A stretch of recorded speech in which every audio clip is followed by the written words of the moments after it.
I'm so excited to all the women who are watching in from home. Maybe you're even listening to this in the car, wherever you are getting your fill of this sisterhood conversation. We're just glad that you're here, and I'm so excited to sit down and chat with one of my good friends. You are all so blessed to have this conversation, or I guess to witness this conversation. This woman, okay, so Emma is, man, you do a lot of things. I kind of, my head spins when I think about all the different, hats that you wear, but you and Brandon not only are in love and you have this beautiful family, but you're also lead pastors of Slate Church, which launched how many years ago? What was the launch of Slate? 2017, September 2017. Wow. Yeah. So oh my gosh. It was almost 4 years ago now, which is kind of crazy. You are such a blessing as a pastor and leader, and you walk alongside people, but you also really get in the trenches with this other role. Would you maybe just tell us what it is that you do? Yeah, so I'm also a registered psychotherapist. So I kind of throw that into the mix of everything. It's amazing. Yeah, so really I'm just thinking of all the schooling, all the things you've had to do. Yes. Wow. Nuts. Yeah, I know. I graduated from my master's and 6 weeks later had our first baby. So it was kind of like a bit of a whiplash, but God works it all together. But you're amazing. I work with individuals, I work with couples, just going through challenges, right? Challenging seasons, looking to grow, looking to work through, gain some tools, all those sorts of things. So I just find that in that role, I just work to create space for people, right? To be able to come and be and sit and explore and kind of get into that place, and then hopefully be able to work through some tools and things like that too. So it's a really rewarding role to be in. Absolutely. Wow. I don't know. I feel like all the women watching on are going, what in the world? Like, how does she, it's, how, what's that meme? Beyonce has, she has 24 hours in a day. She can, I'm like, does Emma have more hours in the day? I don't even know.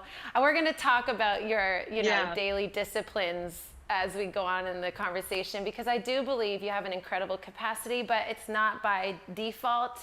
It's by design. Yeah. You have built your life so intentionally, which is why you can have such incredible impact and influence. So we'll talk about that. And I know you're all excited. You're like, how can I do half the things that she's carrying? So we'll lean into that in a bit. But I want to get to know you in kind of a fun way. I'm a big fan of, games, Jimmy Fallon, James Corden. I'm all about it.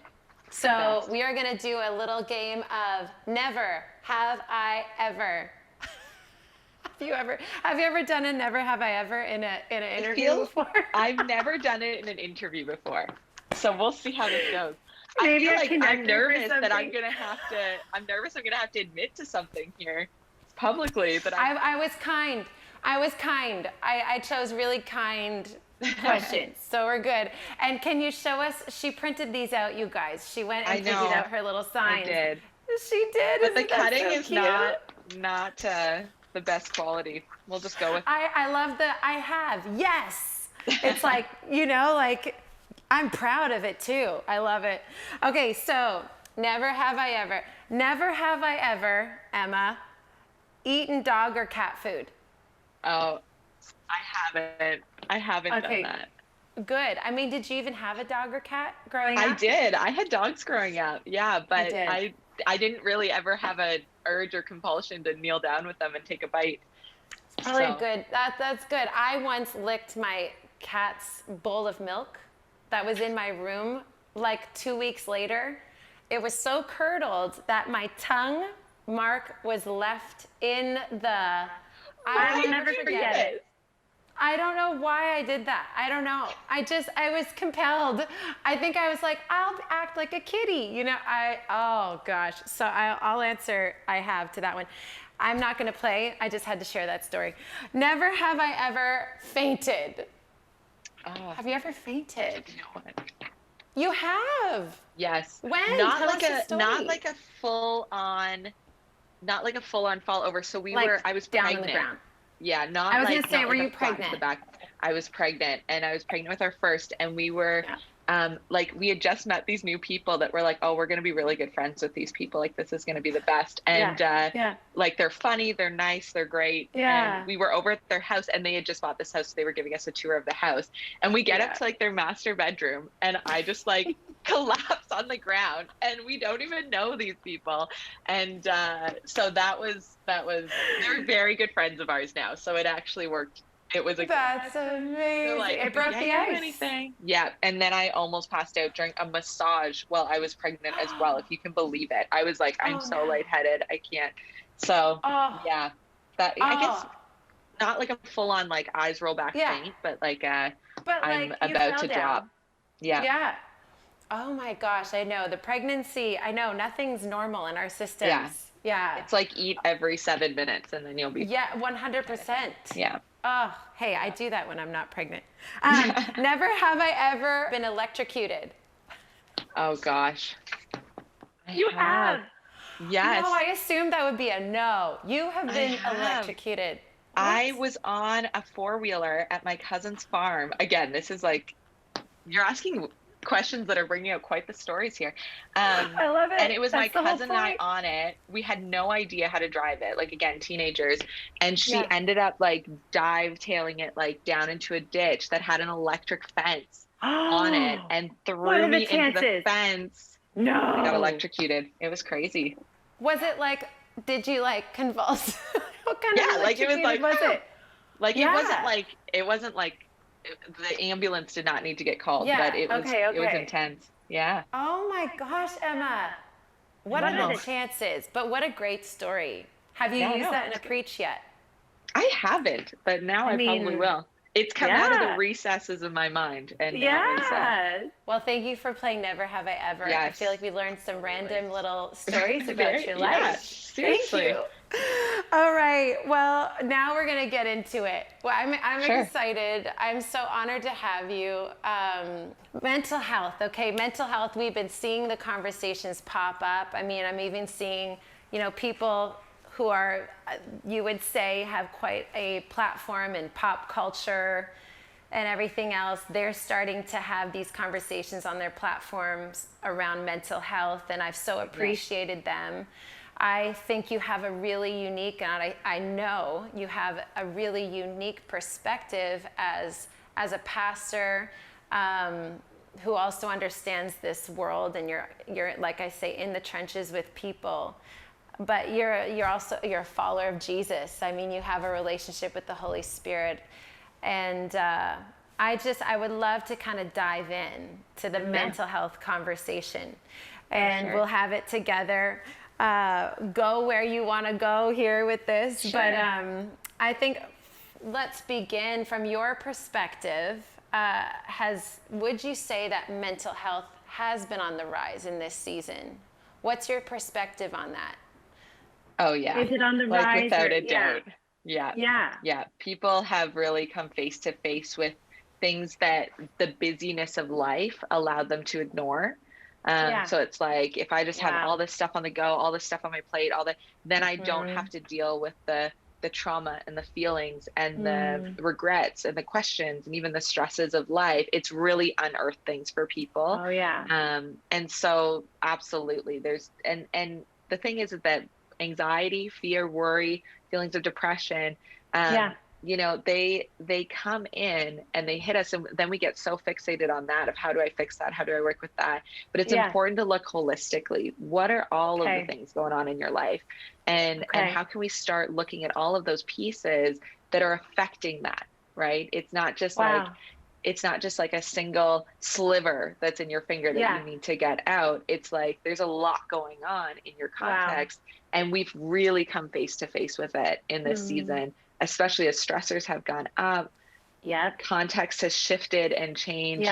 We feel helpless. It's really brought a lot of things out of people. It has. Both good and bad, but a lot of struggle in that. Yeah, a lot of struggle, because throw in some isolation in there. And we all know he who isolates, we start to get self-focused. I always say, it's good to, because there's this whole fad almost of, self-care, look in, let's take a deep dive. And I'm like, I'm all for taking a deep dive into a healing journey. And we walk that out personally with people on our staff and team. But I'm going to take a deep dive with the help of the Holy Spirit. I'm going to go in with him, or else I'm going to come out, quite depressed and anxious and, I think a lot of people have had a lot of time, to themselves, for our girls here on the ground, doing life with us, and those who are part of myChurch. I've declared, over our season personally, that this is going to be a comeback season. And I really have been sitting in from honestly the beginning of this whole season of time. I have, talked about David, how he, chose a balcony over a battlefield. And I think there's all kinds of people, women, we're speaking to here today, that possibly might resonate with that headspace that David was in, because we know David as this fiery, feisty young man who showed up to another battlefield earlier in his life, and he was like, I'll take on the giant. We all know that story. I read it to my kids all the time. Bold, brazen even, and without hesitation was showing up to that battlefield where everyone else was, you could say, choosing a balcony, choosing to watch on. So what happened with David between that part of his life, that young, vigorous, full of vision, to now, as a king, he's hanging back and cowering and hiding. I think there's a lot of us that can resonate with that. Hey, in this season has been a bit tough. Pastoring and obviously being counseling many people through this season of time. I'm talking, say, the last year and a half. What you have a unique front row seat. You truly have, as you've been in both of these arenas for people. What would you say, what is the state of people right now? What is the state of humanity, if we can even make it big scope?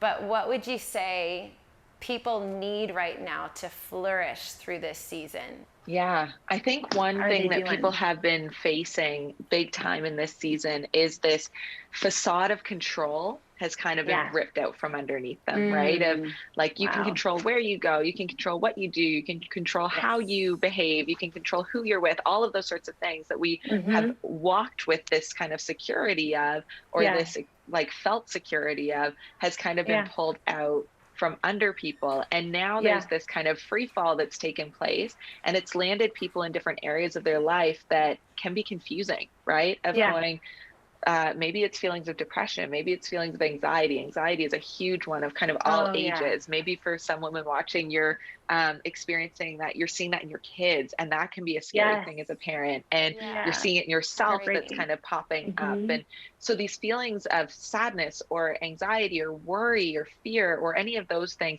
but also just feelings of maybe hopelessness or helplessness, or wondering, like, when is this going to end? And it can be really easy when we've lost control to just focus on what we've lost, or that perception of control, I should say. That's just to focus on what we've lost.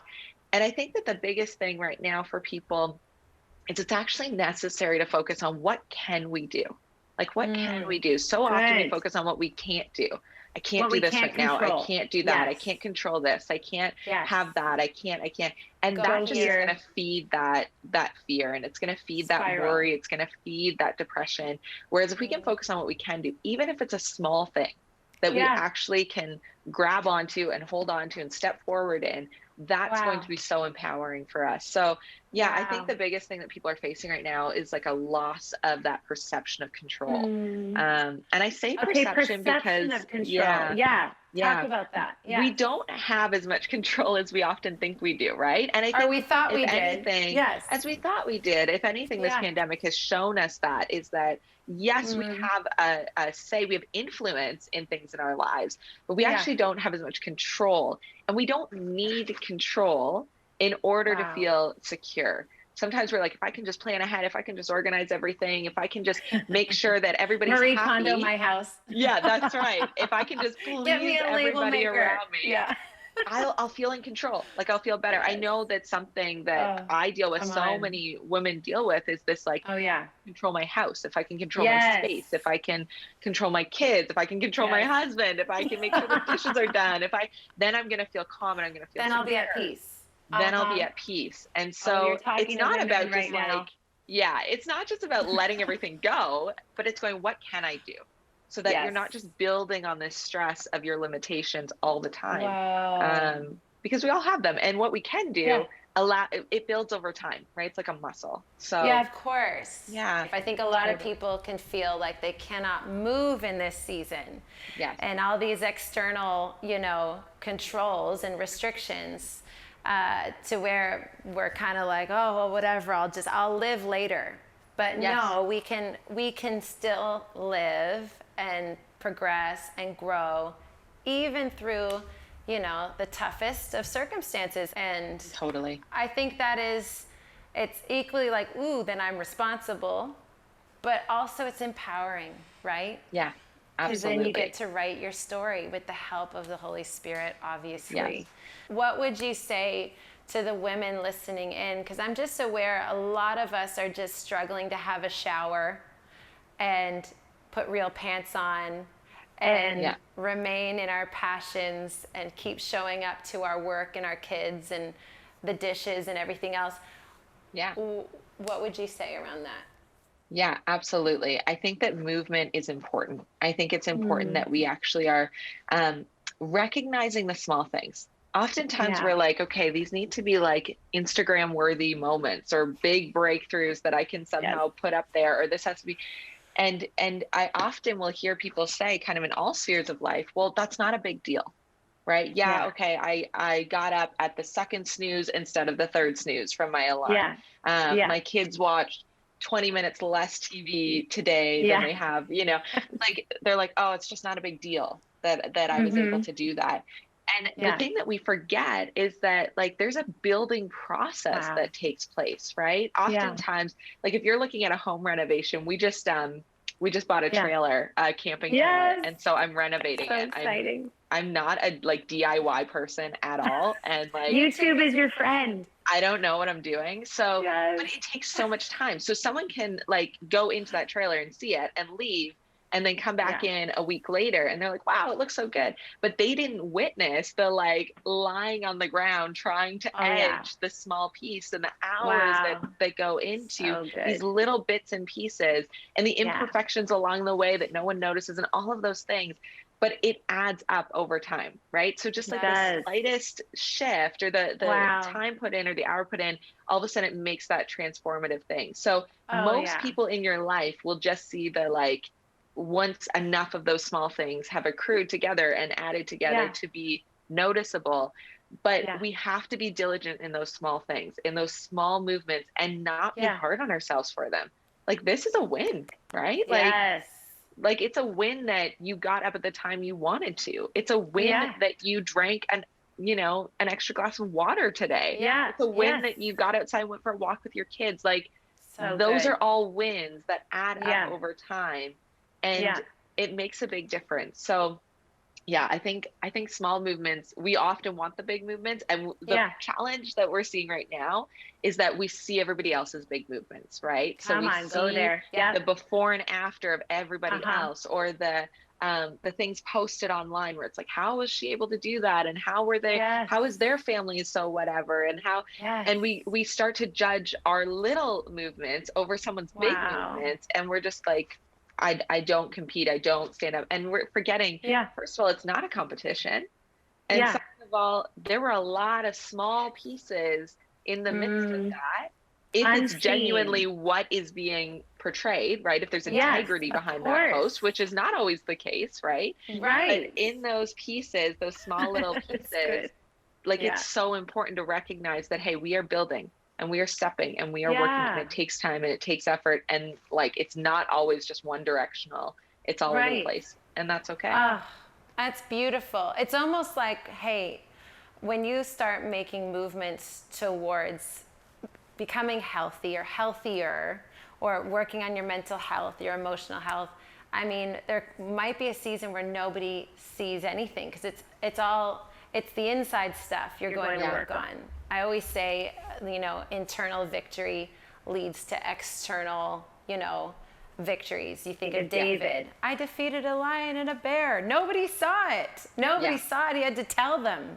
By the way, when you all were, you know, discounting me and overlooking me, I was defeating a lion and a bear with my hands. Like, private victories will then one day, you'll have that moment, that public, oh my gosh, he just defeated a giant, or you know. And oftentimes it looks worse. Oftentimes it looks worse before it looks better. It's like cleaning out like a really cluttered closet, right? You're pulling it out and you're like, oh my gosh, my bedroom just like my bed, where is my bed? Like, where is my dresser? I can't, because I have so much stuff everywhere. And so it often looks worse before it gets better. And you start putting things in the right place, and you start working it out and getting rid of the crap and doing all those things. And that's the same when it comes to, like, if you're getting serious about like your mental health or just exploring yourself and growth in general, it often looks worse before it gets better. And that's not always easy to accept. So good. That's huge, because I think we can begin and go, oh, it's all so ugly. Put it back in, right? But there's something beautiful about being able to what are the bags I've been carrying? What's the baggage I've been walking with? It's time to deal with it. Gosh, I would love to talk around your personal disciplines. What would be, you know, some things that you do personally? Because I think your example, you preach it. You come alongside people, you know, and you counsel people, but you truly do live an incredible example. You're not a motto to where you say all the right things. You are a model, I believe, that many of us can lean into and learn from. So what kind of keeps you with your feet on the ground, healthy, you know, able to love your husband, your kids, and carry what you carry? What do you do? What's your daily disciplines? Daily disciplines. I think they're really important to have, is these kind of, the big thing, you know, as I said, we had our kids really quick. In a row. And so after our third, I was like, I felt like I was drowning, you know, having a newborn at home, an 18-month-old, a 3-year-old. And I was like, I've got to get some disciplines in my life. And I knew we were likely done having kids at that point. And I was like, okay, what do these disciplines look like? And so they've adjusted and changed over the seasons and over different times. So like right now with where we're at, a big thing for me is really getting into some of the basics. And again, focusing on what I can do, because it's going to look different in 20 years from now, just like it looked different 10 years ago. So what can I do? And having grace for myself in the midst of it. So, a really big key for me is exercise. I exercise 6 days a week. It's like a must for me. And that started when Claire, 6 days a week. It's a go-to. Well done, Emma. Yeah. So it started when Claire was like a newborn. Like she was like 8 weeks old. And I was like I would strap her to me, and I didn't want to do it. And I hated doing it. And like, it was not fun. I would go on runs. At the beginning, like you said, it's tough. Oh gosh, at the beginning. It's still tough. It's still like, I don't want to do this, right? But talk yourself out of it. Element of reminding yourself, okay, how am I going to feel after this is done? How is this going to? So exercise is a big thing, and I do it first thing in the morning. Like as soon as I get out of bed. Tell the girls what time. I do it at 6 a.m. every morning. Well done. But that is because of Claire. That is because of our youngest. She gets up pretty much at the crack of dawn. Hey, that's a good benefit. She gets you. It's a cute reason to get out of bed. This is exactly the thing, is that focusing, okay, what can I do with that time, right? She's getting up anyways. So I can either accept it and use it, or I can resent it and it can drive me crazy and I can be angry about it every single day. And I had to make that choice of what that was going to be. And so I exercise every day, do a home video, make it work, get it done first thing. I'm really aware of that. I'm also aware of, you know, eating. That's a big thing as well. And listen, I love chocolate and I love chips and I love all the junk. And this is a weird season, right? Because it's going, okay, like I just want to comfort myself. Another announcement comes out. This is how I feel. It's like, like get me the Lay's sour cream and onion. That'll make 100%. Me feel better. Totally. But I've learned it doesn't.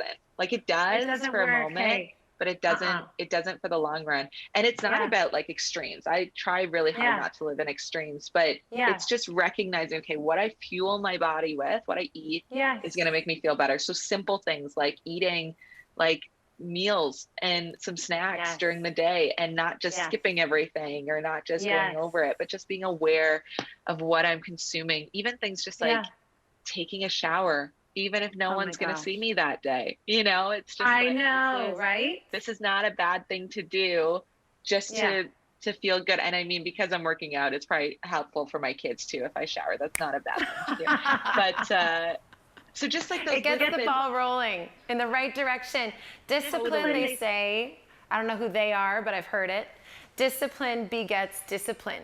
Totally. So you're starting your day with a discipline and then it flows, like you're saying, down the line to now what I eat, you consider it, and it's what you're putting in. There's little things that you can be doing. And I talk a lot about the morning because I feel like that sets you up well. Yeah. Like I make my bed every day. Like every day I make my bed. And it's like, that's a must. And I talk to people often, even like when it comes to setting your alarm, like if you don't have a baby that's yelling in the next room, like even setting your alarm, try to get up when it goes off, because it sounds kind of crazy, but even as you hit snooze, you actually break down trust for yourself. Like your ability, the night before you decided, this is the time I'm going to get up at.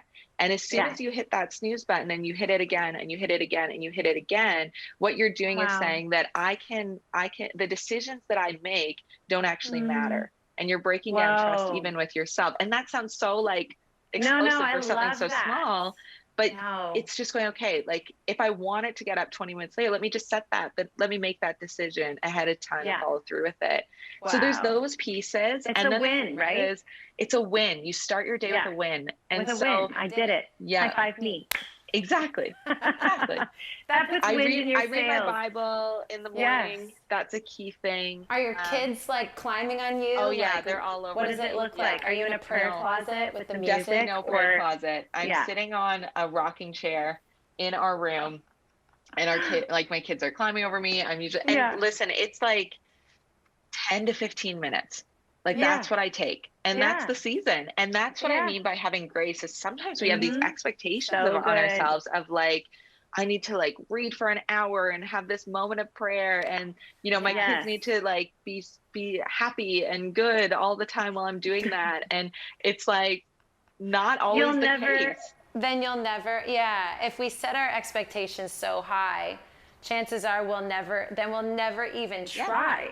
Right? Because it's like, that scenario is never going to fall into place. No, you can't wait for the perfect time to do these things. Like, you can't. Those little things over time. It's the same with exercise. Like, I'm exercising like 20 to 30 minutes a day. Like, it's those little things over time that actually add up to the big things. Whereas if we don't do anything because we feel like we can't do everything, we're still sitting at zero like a year from now. So I put those little disciplines. I try to make sure I'm sleeping. I try to make sure I'm connecting with Brandon, with my kids, with other people. But you'll notice something I don't do is like, I won't even like touch my phone until after breakfast. Like I won't even touch it. I'm going to clap to that. Yeah. And why? Was there a season where you did touch the phone before breakfast? Oh, for sure. Or have you always been? Okay. Yeah. Like on like a lazy day, like a planned out sleeping day, like one of my favorite things to do is just to lie in bed and be on my phone and that sort of thing. Yeah. But I find that if you're on it right away, first of all, it just takes up so much of your time. right? It's like, oh, I don't have time to exercise. I don't have time to do this. I don't have time to do that. And it's check out that category on your phone. Gosh, yeah, it takes up so much time. And then also, especially in this season, there are so many opinions and so many thoughts and so many reactions and responses. And to start your day with that, like before you've had any moment with God, before you've had any moment, having some wins under your belt, even just like eating something and drinking some water and like getting rid of that hunger, like all of those, even just like saying good morning to your family, it's going to set your mood. Like our social media, our news, it can hijack us, right? So all of a sudden that's like, we've woken up with all the potential of the day being great, right? Regardless of how many times we maybe were up last night, or we have all the potential. And instead of starting off with wins, we're starting it off with just this hijacked emotion. And so all of a sudden we're feeling down, or we're feeling upset, or we're feeling frustrated, or we're feeling all of these variety of things. We're feeling angry towards someone because they did something differently than how we would do it, or we feel less than because somebody else had this huge win in their life, or whatever it looks like. And we immediately are going like, okay, like this sucks. And that can affect how we are to our kids, to our family, to our coworkers, to our dog. Like it affects everything. So so that's a huge thing for me, is just like, I don't need to be on my phone first thing. There's some other things that I could really get going with. It's like prioritizing. What am I going to put in? I even read, you know, when it comes to advertising, super interesting, but for women, they put their diet advertisements, you know, makeup, all these things, all the things that we would turn to self-improve and whatever, outwardly appearance. They will post that in the morning hours, wherever you're located, because women tend to be more insecure, typically, I guess, in the morning, you know, before we've accomplished and before. I mean, you're a bit of a target as well at that time, knowing our walls are down. And so I think that's an interesting, you know, thing. But I'm a fan. I think those are some beautiful keys.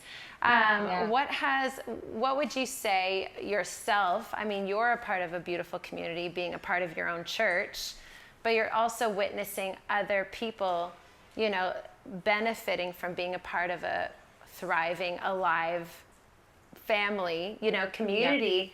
What role would you say, Emma, that, you know, community plays in our mental health? Because there's the navigating it with God, and possibly you have a counselor as well, you know, coming alongside you. What role would you say your community, even including your husband, your close circle, connect group, how does that help you along? It is so key. It is so key. We cannot do this alone. And that is the challenge with this whole language of isolation, this whole language of separation, distancing, all of those sorts of things. Like, we are experiencing loneliness at like rates that we have never seen, because we have been physically distanced from people. And it's hard. And it's hard when you're experiencing that, to engage and to reach out. And we've been doing this for a long time now, of this kind of like, it feels hard, and it feels sluggish, and it feels difficult and frustrating, and perhaps even a reminder of what we've lost in this season.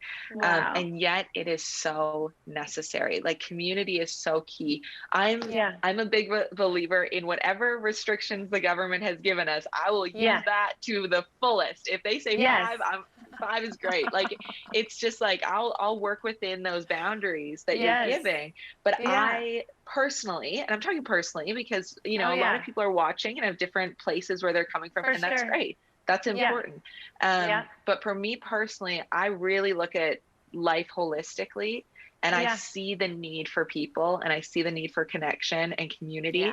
And so whatever it takes to have that, even if it's a real struggle to put on that Zoom call, or even if it's a real struggle to send that text or to reach out to that person, it's going, okay, is there a way that I can do this? What can help me with that? Is it making a list of 5 people I want to connect with this week that I can just kind of go through and it doesn't have to be a 2-hour conversation.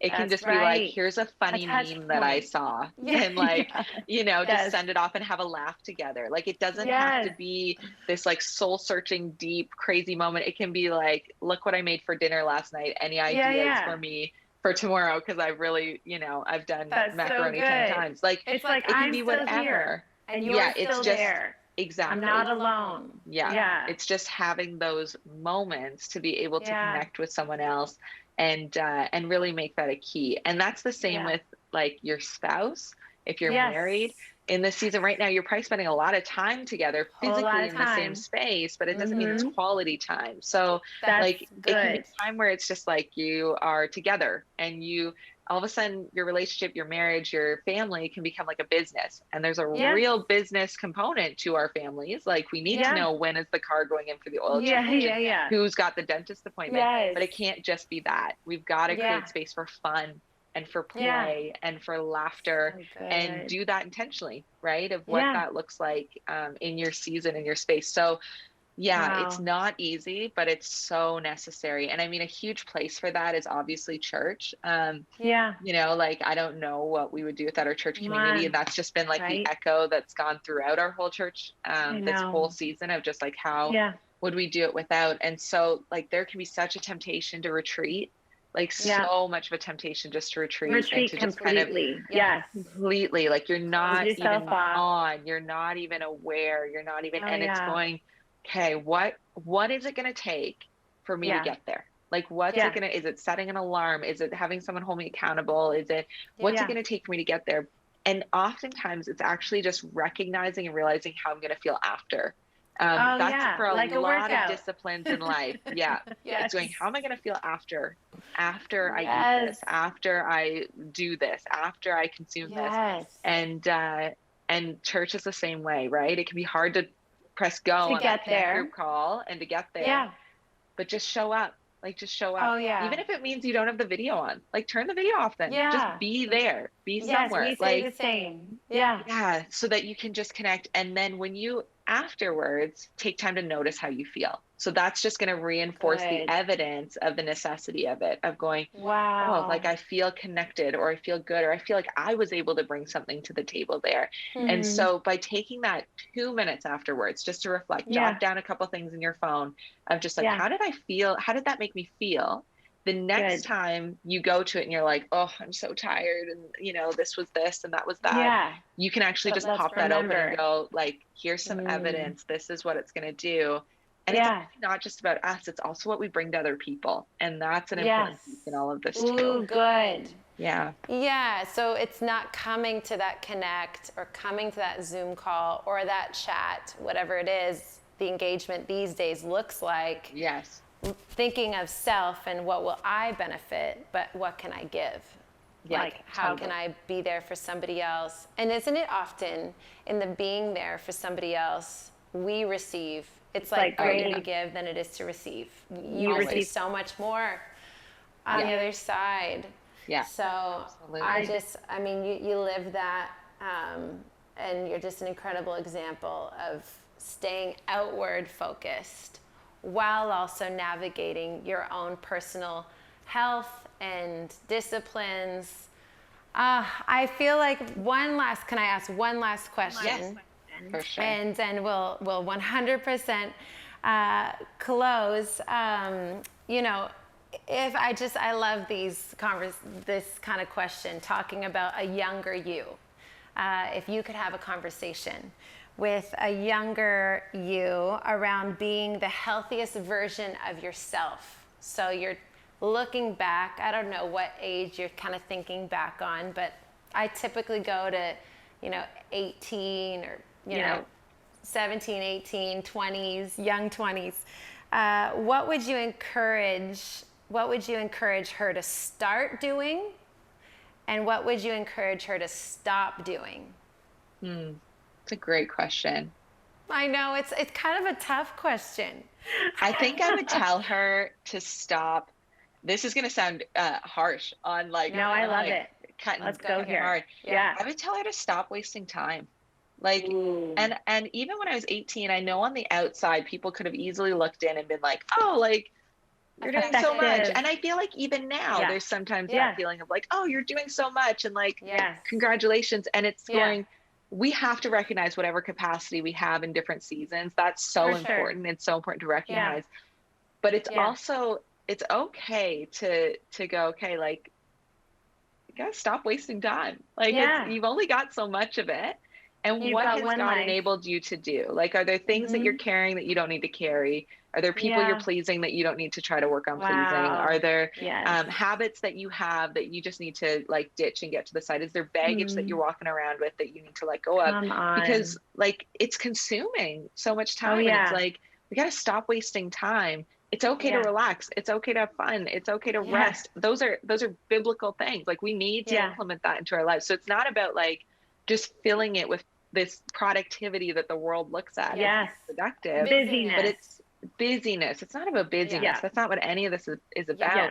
But it's like, let's stop wasting time when we could actually be focused on like what God has for us and who he has called us to be, and our impact, and who he wants us to reach and love and care for. So I think that is something I would probably remind her of, is like, hey, like, stop wasting time. Don't get so caught up in the intrusive thoughts and the things that are going. You don't have to run every train of thought out of the station. You don't have to, take on everything. Like, you can actually grab onto that. You can battle that. You can trust God with it. And you don't have to carry some of the things that you're carrying. And as women, we don't pack lightly, right? Like, when I walk in, like when I go anywhere, I'm like, I've got a backpack, I've got a bag, got a water bottle, got a smoothie, got my jacket, it's like 10 toys for the kids. Like, everywhere I go, we don't pack lightly, but we don't do it emotionally and spiritually and mentally either. And we need to start packing lighter, because I think God needs us to be agile, able to move, able to run, able to love, able to help, able to, our hands. We need our hands free. Might be just a bit full with things that we weren't created to carry, so then we can't extend the love and the support and the wisdom that we were called to give. I love that. I love what you said, stop wasting time.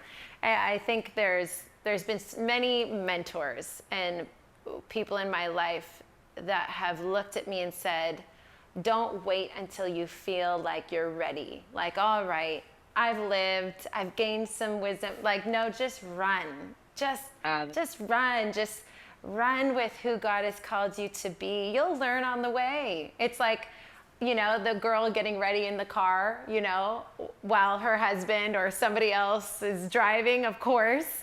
But, it's like, I often feel like my experience with God and in ministry and in what he's entrusted me to do, I never feel like I'm in the car, in the ministry, ready. Right? I'm in even on this couch today. I'm like, I don't know. Do I need to learn something else? Like, before I, and I just feel like the Holy Spirit's like, get ready on the way. Just get moving. Trust that I've got you, and your history with me is enough. And we'll work out, the beauty is, we might have some stuff going on under the hood and in our hearts, and we might have some baggage, but the grace of God is not so small, that he can't work with us and work in and through us while in process. I often say to people, I'm like, if I can do this, like, so can you. And whatever your grace to do, it's not about doing what I do. It's just like, if I can, so can you, because there's nothing so special in just who I am by any means. I totally resonate with that. Like, get ready on the way, because it's like, oh, there's so much to work on. I'm like constantly growing in my awareness of what there is to work on, like, right within me. We all know but ourselves. It's like, we all know ourselves, but that's not a disqualifier, because Jesus came to redeem that too. So that's right. Yeah. I know. I think, wow, There were so many moments where they're going to be quotable moments for sure. There were so many moments I'm sure the girls have already quoted in the chat. And so much has been shared from your heart that I know has blessed so many of our women and beyond. And who knows, maybe some of the boys have tuned in as well. I mean, I'd be grateful if they have.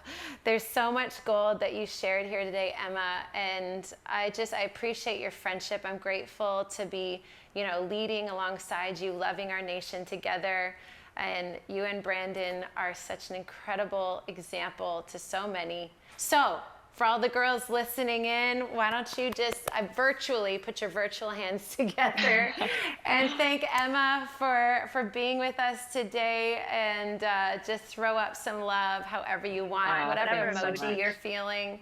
Gosh, are we not grateful for Emma? I love you so much, and I love thank you you too, for Julie. being with us. Thank you. Thank you.